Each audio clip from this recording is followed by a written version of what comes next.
Good day, everyone. I am Kimberly Lupa from Social Studies to be your discussant for today. Our topic is all about consumption and investment spending. So, what we will learn along the discussion? First, we will get to know the meaning of the aggregate consumption function, which shows how current disposable income affects consumer spending.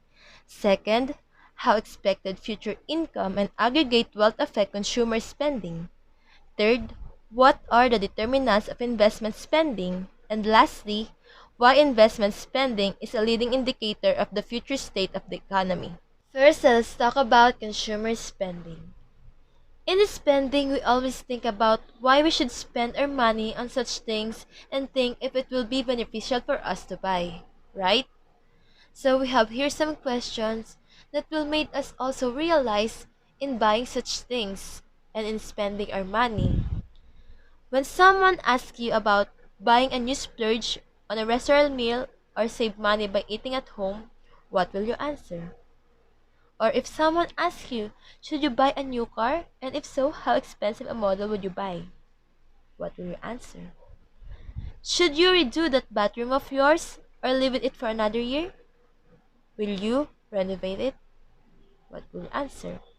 So, in facing our real world, households are constantly confronted with such choices, not just about the consumption mix, but also about how much to spend in total.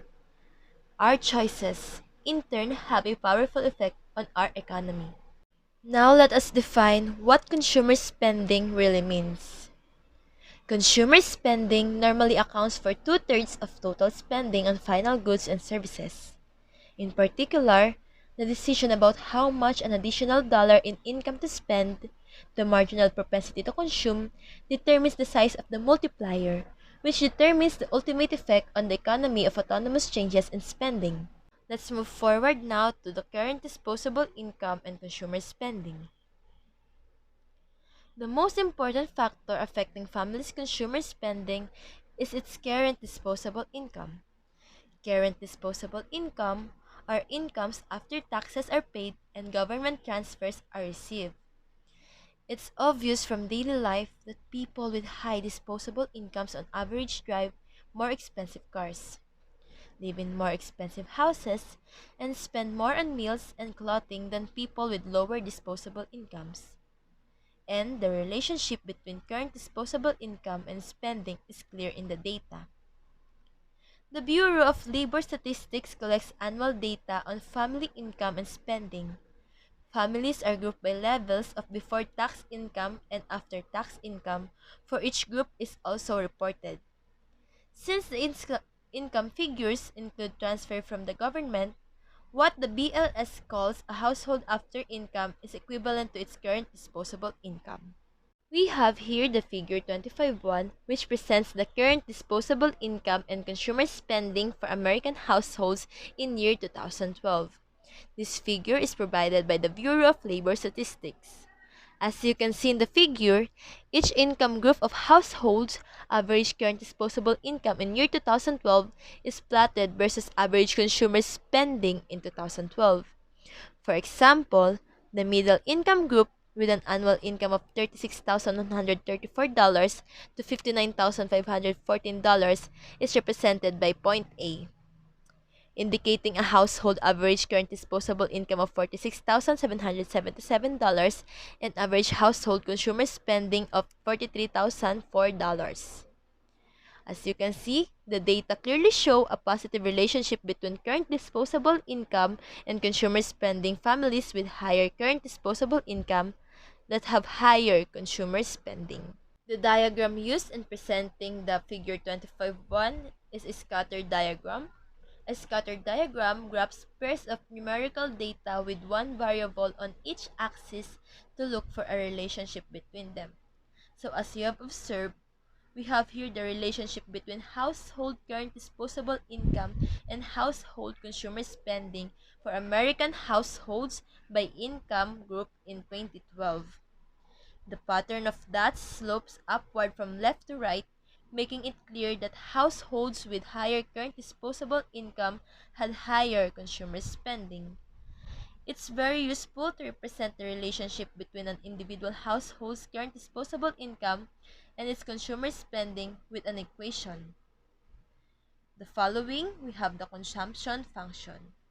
Consumption function is an equation showing how an individual household's consumer spending varies with one household's current disposable income. The simplest version of this consumption function is a linear equation. What is a linear equation? Linear equation is an equation of the first order. These equations are defined for lines in the coordinate system. The formula that we have here for the figure 25.1 is C equals A plus MPC XYD, where lowercase letters indicates variables measured for an individual household. In this equation, C is individual household consumer spending, and YD is individual household to consume. As we all have seen, the equation uses lowercase letters. These letters indicates variables measured for an individual household. In this equation, letter C is equivalent to individual household consumer spending. YD is for individual household current disposable incomes, while MPC is the marginal propensity to consume. It is the amount by which consumer spending rises if current disposable income rises by $1. Notice that they use Y as representation for income instead of I. As we all know, income spells INCOME, not YNCOME. But why did they use Y for the representation of income? They use it to reserve the letter I for the representation of investment spending. Finally, A is a constant term. Individual household autonomous consumer spending, the amount of spending a household would do if it had zero disposable income. We assume here that A is greater than zero because a household with zero disposable income is able to fund some consumption by borrowing or using it as savings. Moving forward, let us recall that we expressed MPC a while ago as the ratio of a change in consumer spending to the change in current disposable income. We have rewritten it for an individual household as equation in figure 25.2. In figure 25.2, MPC is equals to delta C which represents as the individual household consumer spending divided by delta YD as the individual household current disposable incomes. Multiplying both sides of the equation in figure 25.2, we will get the equation in figure 25.3. The equation in figure 25.3 tells us that when the individual household current disposable incomes goes up by $1, then the individual household consumer spending goes up by the marginal income propensity to consume multiplied by $1. In this slide, you will see and identify how they figure out or how they graph the equation given in the figure 25.2. The figure 25.2 is all about the consumption function, wherein the consumption function relates a household current disposable income to its consumer spending. The vertical intercept A is individual household autonomous consumer spending. This shows what equation 25.1 looks like graphically, plotting the individual household current disposable incomes on the horizontal axis and the individual household consumer spending is on the vertical axis. Since MPC is defined as DC over DYD, the slope of the consumption function is equals to rise over run, DC over DYD, and MPC. In reality, actual data never fit equation 25.1 perfectly, but the fit can be pretty good. Figure 25.3 shows that the data from figure 25.1 again together with a line drawn to fit the data as closely as possible. Here is the graphical representation of figure 25.3, wherein this graphical representation is all about the consumption function that is fitted to data. The data from figure 25.1 are reproduced here along with a line drawn to fit the data as closely as possible. For American households in year 2012, the best estimate of the average household's autonomous consumer spending, A, is $18,478, and the best estimate of MPC is approximately 0.520. According to the data on households' consumer spending and current disposable income, the best estimate of A is $18,478, while the MPC is 0.520. So the consumption function fitted to the data is individual household consumer spending is equals to $18,478 plus 0.520 times the individual current disposable income. The data suggests a marginal propensity to consume of approximately 0.52. This implies that the marginal propensity to save the amount of an additional $1 of disposable income that is saved is approximately 0.48, and the multiplier is approximately 1 over 0.48 equals 2.8. It's important to realize that figure 25.3 shows a microeconomic relationship between the current disposable income and individual households and their spending on goods and services. However, macroeconomists assume that a similar relationship holds for the economy as a whole, that there is a relationship called the aggregate consumption function. In the next slide, we will discuss about the aggregate consumption function. So what is aggregate consumption function? Aggregate consumption function is the relationship for the economy as a whole between aggregate current disposable income and aggregate consumer spending. We will assume that it has the same form as household level consumption function. The equation given in the figure 25.5, C equals A plus MPC times YD. Here, C is aggregate consumer spending, will be called just consumer spending. YD as the aggregate for current disposable income will just be called for simplicity disposable income. And A is a aggregate for autonomous consumer spending will be the amount of consumer spending when YD is equals to 0. This is the relationship represented on figure 25.4 by CF analogous to CF in 25.3.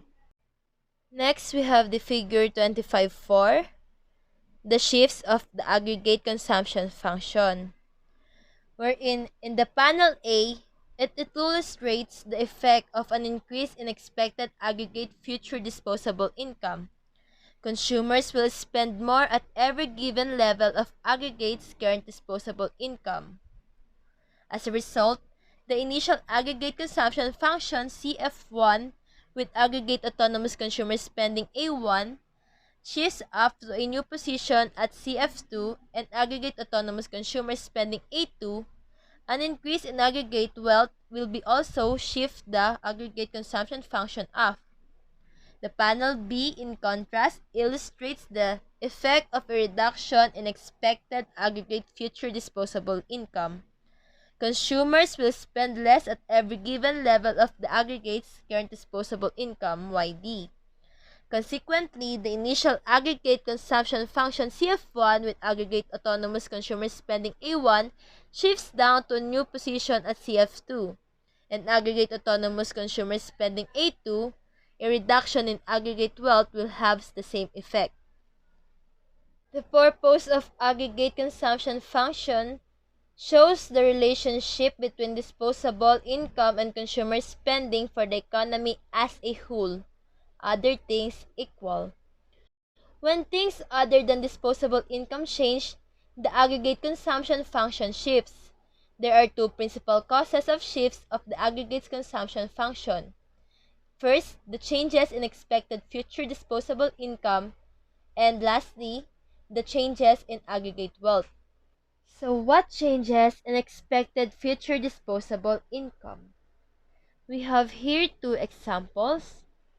The first one, suppose you land a really good, well-paying job on graduating from college in May, but the job and the paychecks won't start until September.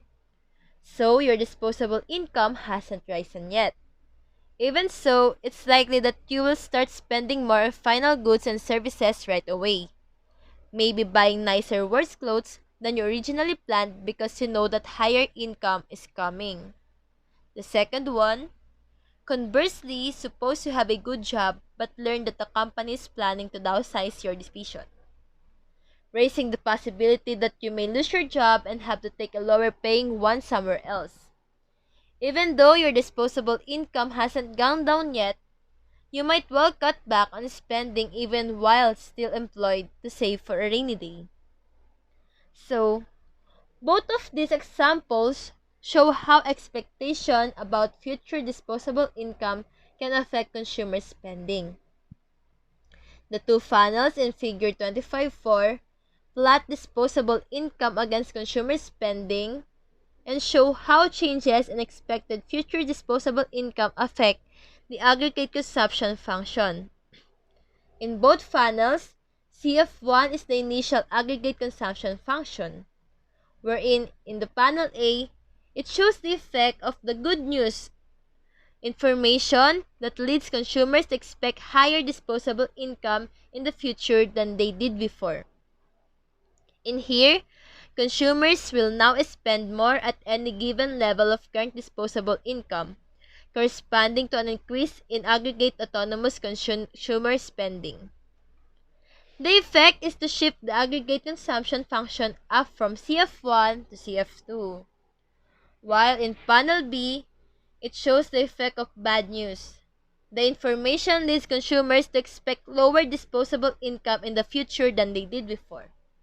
Consumers will now spend less at any given level of current disposable income, corresponding to a fall in A from A1 to A2, wherein the effect is to shift the aggregate consumption function down from CF1 to CF2. Next, let's talk about the changes in aggregate wealth. Imagine two individuals. We have Marie and Mark. Both of them expect to earn $30,000 this year. Suppose, however, that they have different histories.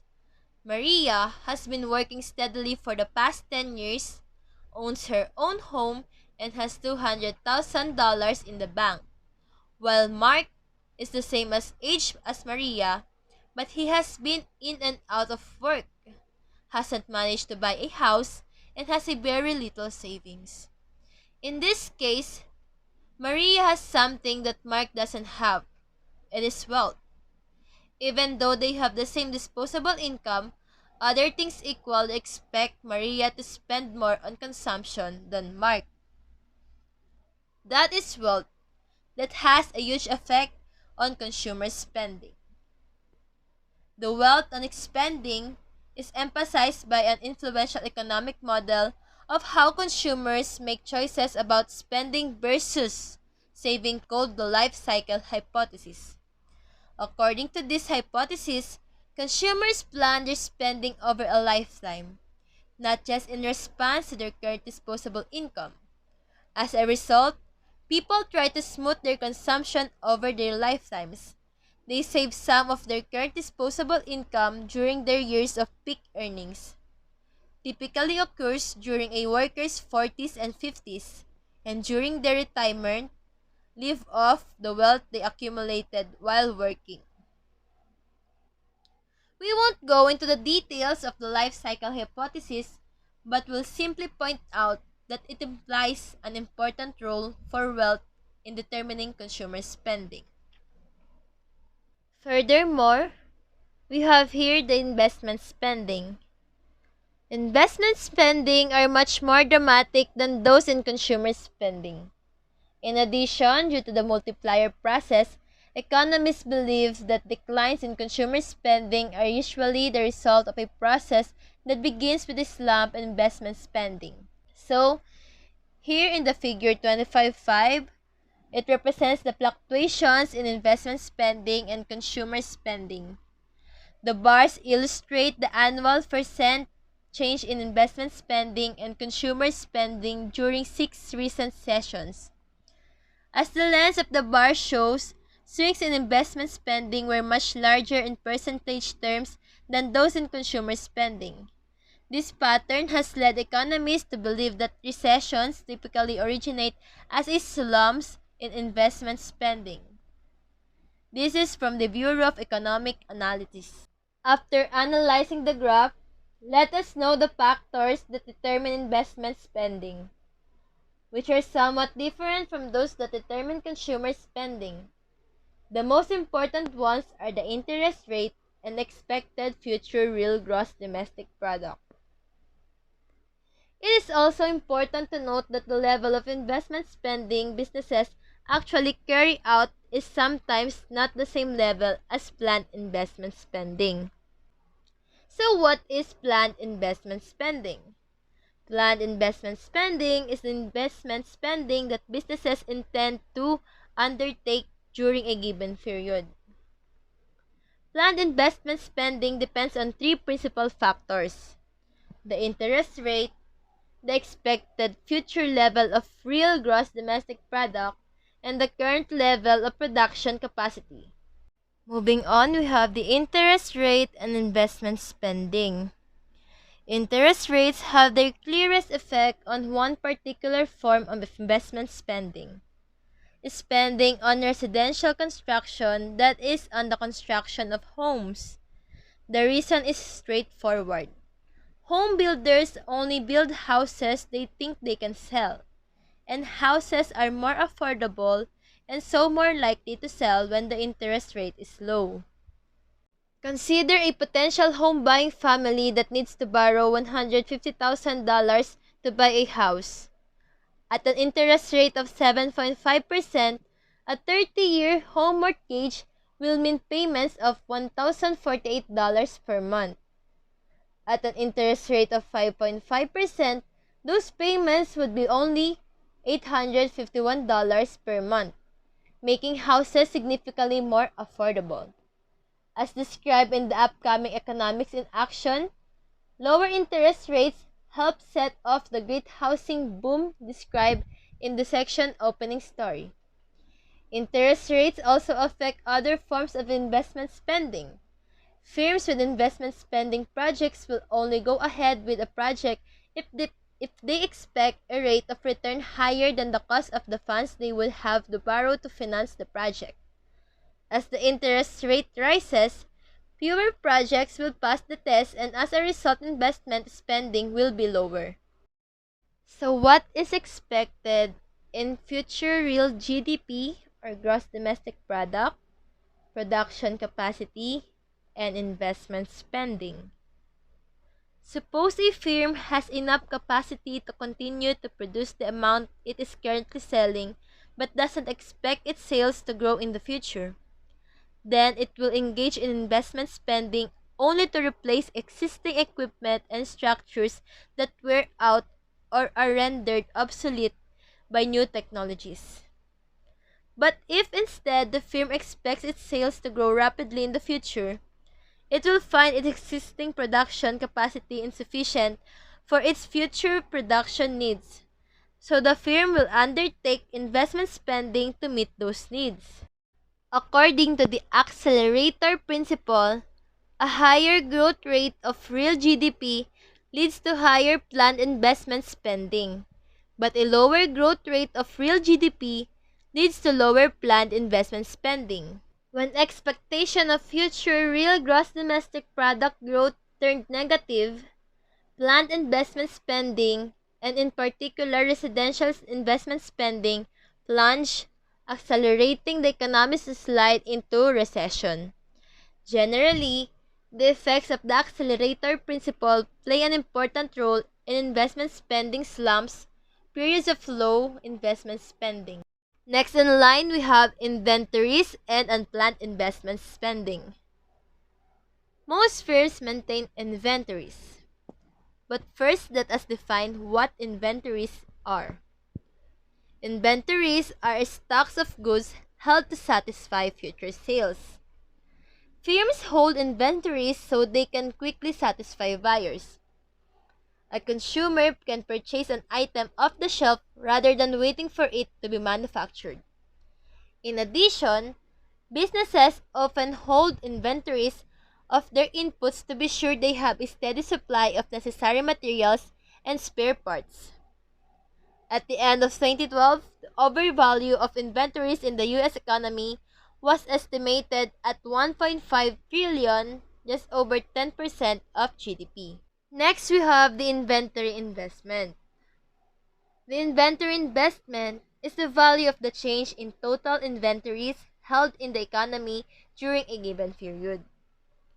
Unlike other forms of investment spending, inventory investment can actually be negative. For example, the auto industry reduces its inventory over the course of a month.